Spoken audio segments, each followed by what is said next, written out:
bottom of the UrbanScape building controls, you'll find the controls for the searchlights. So I'm going to click on that and bring up these controls. And the first thing I want you to see is there's a warning in here. Searchlights will not reflect properly in foreground water. So what does that mean? Well, let's render this to sea. And pretty quickly you see that the searchlights are not being blocked by the buildings. All right, and the only way to explain this is to show you why this is happening. The reason it happens is because visible light does not respond to the compositing tag exclusions. And so let me explain that.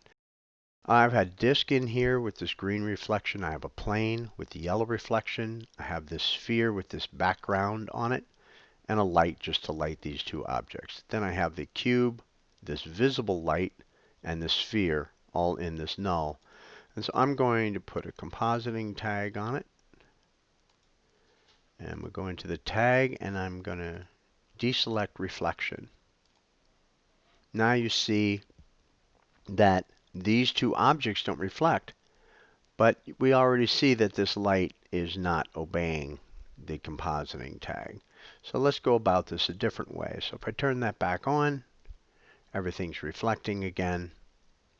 And instead of deselecting our reflection, let's go ahead and exclude the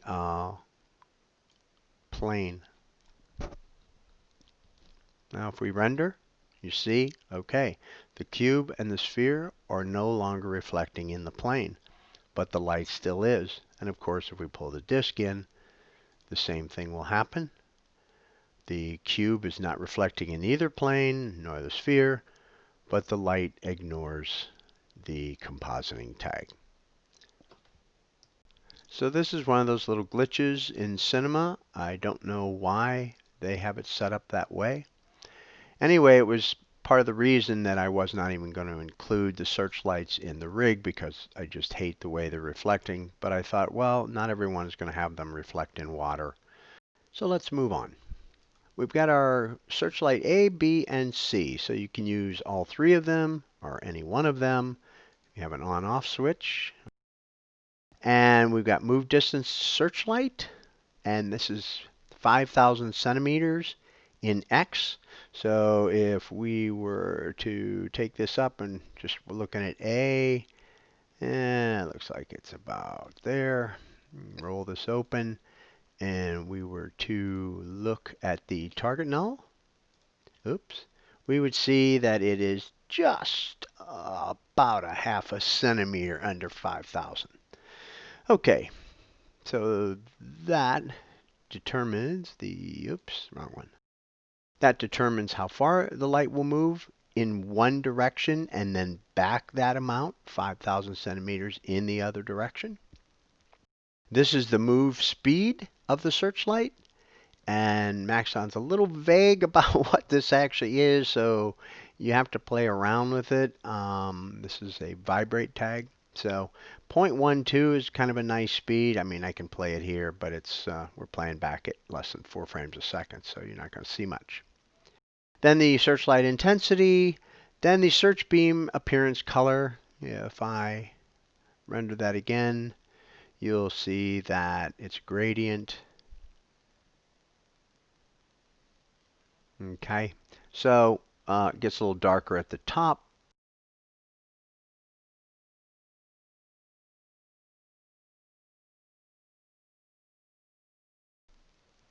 All right, they get dark at the top. And I think that's about it. This is a searchlight actual color. And if you had, say, a Zeppelin or something up here or an airplane going by, this would be the color of that searchlight on that object. So the only thing really left is, there are two things. All these searchlights are separate. Okay, they all have their own searchlight null, target null, and the searchlight itself. So if you want to move the searchlight, you just move it there, and you can move it any direction. Oh, and speaking of that, let's go back into this 1 second. Under the searchlight controls. Right now I have these moving in X. All right. This would be Z, and so they would move forward and backward. This would be Y, which you probably wouldn't want to use because that's going to move the searchlight up and down. Anyway, I wanted to mention that. So the searchlight A, you can move around, and the target null is actually to move where the spotlight starting position is. So maybe you want to start there, and it's going to go to the right. And so you can move all of these starting positions.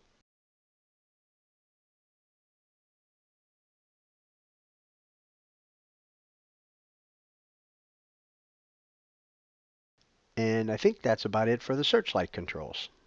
Okay, so I made a few changes to the searchlights after I finished that tutorial, and I'm going to show you in A. It's the same in B and C.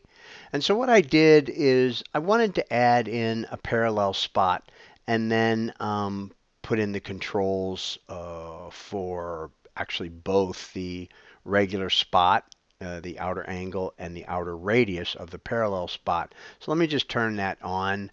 And you see that it's more of a uh, parallel spot, I guess. It's more of a straighter line. And I've been noticing, it's funny, I've been noticing more spotlights like that than kind of the old-fashioned angled or cone-shaped spot. Anyway, so I wanted to add it in there. And you can see that this is the control for that. You can make it wider, narrower.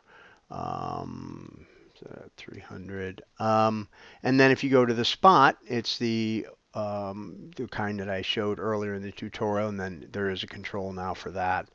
But I'm going to put it back to parallel spot. That's what the default is. And then these inner outer distances, just like any spotlight. So I just want to show you, and then of course I reorganized them a little because it was getting a little messed up. So each searchlight is now in its own group, and then these are the animation controls, which we went over, and then these are the appearance controls, which we went over.